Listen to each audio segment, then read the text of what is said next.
আমি অন্তর্বর্তী সরকারের প্রধান, আমি জনাব ইউনূস সাহেবকে বলবো,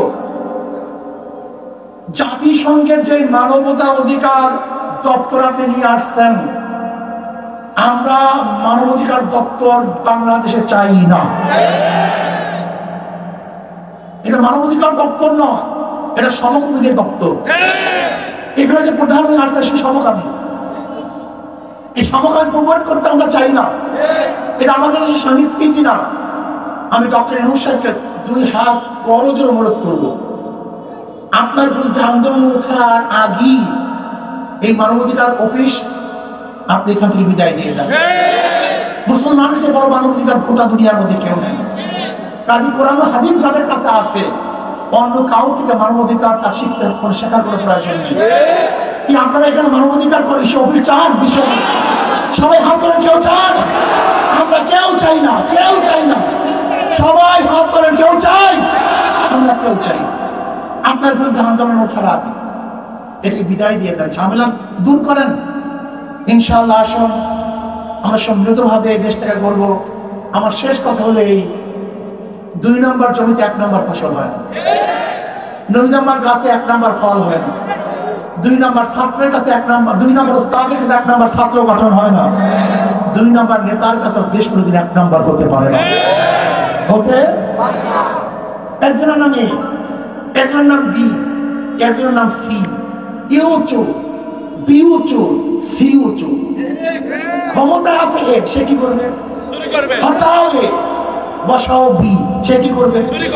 হটাও বি, বসাও সি, সে কি করবে? কারণ নেতার পরিবর্তন হয়েছে, দলের পরিবর্তন হয়েছে, নীতি আদর্শ পরিবর্তন হয়নি। এটি শুধু নেতা নয়, নীতি পরিবর্তন চাই। দুর্নীতিবাজ, জালেম, অত্যাচারী, খুনির মাধ্যমে দেশ কোনোদিন দুর্নীতিমুক্ত হতে পারে না। এই জন্য আসুন আমার জনগণ বাবারা, কাউকে কেউ শত্রু মনে করবো না। আমরা সবাই আপন, এক, অভিন্ন। এই কথা ঠিক না? মারামারি করবেন কেন? খুনাখুনি করবেন কেন? জুলুম করবেন কেন? শ্রদ্ধা ভরে প্রত্যেকে শ্রদ্ধা করবেন, সম্মান করবেন। আমরা সবাই মিলে ঝিলে এই দেশটাকে গড়বো। আল্লাহ আমাকে এবং আমাদের সবাইকে দেশ গড়ার তৌফিক দান করেন। আর শেষ কথা হলো এই, নৌকা যারা নির্বাচন করে নৌকা চালাতে পারে, নাঙ্গল যারা নির্বাচন করে নিজেরা নাঙ্গল বইতে পারে না, যারা ধানের শীষে নির্বাচন করে নিজেরা ধান কাটতে পারে না, যারা কুঠার নিয়ে নির্বাচন করে নিজেরা লাকড়ি কাটতে পারে না, যারা গরুর গাড়িতে নির্বাচন করে নিজেরা গরুর গাড়ি চালায় না, চালাতে পারে না। কিন্তু হাত পা কেমন একটা প্রতীক, যে নির্বাচন করে সেও চালাতে পারে, যারা করে তারাও চালাতে পারে। হিন্দুরাও, মুসলমানরাও, ছোটরা, বড়রা, ধনীরা, গরিবরা, সবাই প্রতীক হাত পাখা, শান্তির প্রতীক হাত পাখা। কারেন্ট ফেল করে, হাত পাখা ফেল করে।